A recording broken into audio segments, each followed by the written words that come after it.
आप सबका आपके अपने YouTube चैनल की कथा टीवी पर मैं मीनू शर्मा स्वागत करती हूँ। ओम नमो भगवते वासुदेवाय नमः। अश्विन माह के शुक्ल पक्ष की एकादशी पापाकुंशा एकादशी के नाम से जानी जाती है और जैसा कि इसके नाम से ही स्पष्ट है कि पाप पर अंकुश लगाने वाली यानी कि पाप को वहीं पर अंकुश लगाकर उसको खत्म कर देने वाली यह एकादशी है। यह एकादशी अपने नाम के अनुसार ही बहुत ही महत्वपूर्ण है, क्योंकि यह तो हम सभी जानते ही हैं कि हम सभी जाने या अनजाने कोई न कोई पाप तो अवश्य ही कर देते हैं। तो फिर ऐसे में उन सभी पापों को जड़ से नष्ट करने के लिए यदि कोई व्रत है तो वह है पापाकुंशा एकादशी। इस एकादशी का व्रत करने से हजारों अश्वमेघ यज्ञ करने का फल मिल जाता है और सभी प्रकार के दान पुण्य करने के बराबर का पुण्य फल प्राप्त होता है। कहते हैं कि इस दिन व्रत करने वाले व्यक्ति को कभी भी यमलोक की यातनाएं नहीं झेलनी पड़ती। तो क्योंकि इस बार एकादशी तिथि 2 दिनों में है, तो ऐसे में हम जानेंगे कि यह एकादशी का व्रत किस दिन रखना चाहिए, किस दिन रखने से इस व्रत का उत्तम फल हमें प्राप्त होगा।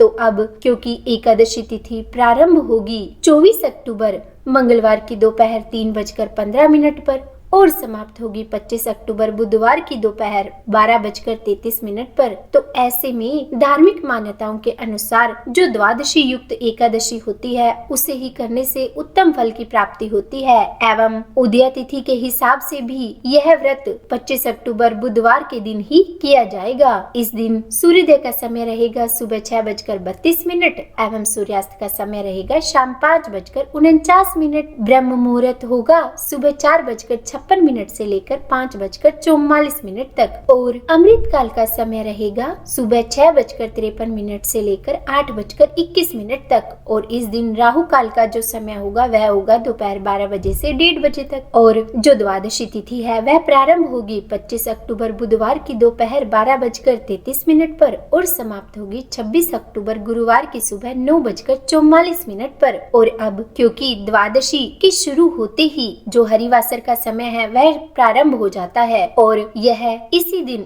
शाम को यानी कि 25 अक्टूबर बुधवार को ही शाम 6 बजे तक समाप्त हो जाएगा। तो इसीलिए जो द्वादशी को एकादशी व्रत के पारण का मुहूर्त होगा वह होगा 26 अक्टूबर गुरुवार की सुबह 6:27 से लेकर 8:27 तक। अब क्योंकि कुछ लोग गुरुवार को गुरुवार व्रत भी करेंगे और क्योंकि जैसे ही द्वादशी तिथि समाप्त होगी वैसे ही प्रदोष व्रत प्रारंभ हो जाएगा, तो ऐसे में कुछ लोगों का प्रदोष व्रत भी होगा। तो अगर आपको अपने एकादशी व्रत के पारण के बाद में अगला व्रत भी करना है तो आप 26 अक्टूबर गुरुवार की सुबह भगवान विष्णु की पूजा करके व्रत पारण के मुहूर्त में अपने व्रत का पारण केवल जल और फल लेकर कर सकते हैं और फिर अपने अगले व्रत का संकल्प लेकर अपना व्रत प्रारंभ कर सकते हैं। यह ध्यान रखिएगा कि एकादशी के व्रत के पारण के बिना एकादशी का व्रत अधूरा माना जाता है, तो इसीलिए आप अपने एकादशी व्रत का पारण जरूर कीजिए। तो जो भी भक्त एकादशी का व्रत रखेंगे तो उन्हें दशमी तिथि से लेकर द्वादशी तिथि तक के नियमों का पालन करना होता है, यानी कि 3 दिन के नियमों का।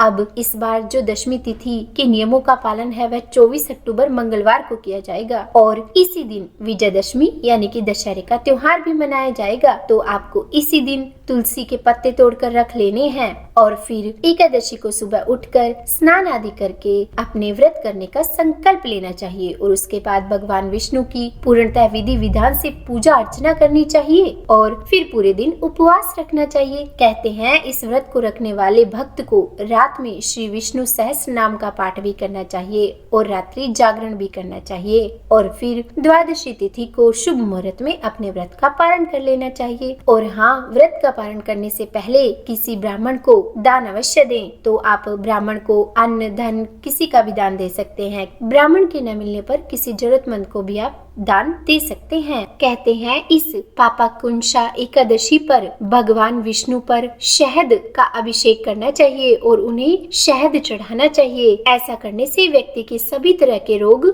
नष्ट हो जाते हैं। तो पापों को नष्ट करने वाली इस एकादशी का व्रत हो सके तो आप जरूर रखिएगा। तो उम्मीद है वीडियो में दी गई जानकारी आपको पसंद आई होगी। अगर वीडियो में दी जानकारी पसंद आई हो तो वीडियो को लाइक एंड शेयर जरूर कीजिएगा, क्योंकि आपके लाइक हमारे लिए बहुत मैटर करते करते हैं। और अगर आप मेरे चैनल पर नए हैं और चैनल को सब्सक्राइब नहीं किया है तो सब्सक्राइब भी कर दीजिएगा और हाँ, बेल आइकन को प्रेस जरूर कीजिएगा ताकि चैनल पर अपलोड होने वाली वीडियोस की जानकारी सबसे पहले आपको मिल सके। तो बोलिए विष्णु भगवान की जय।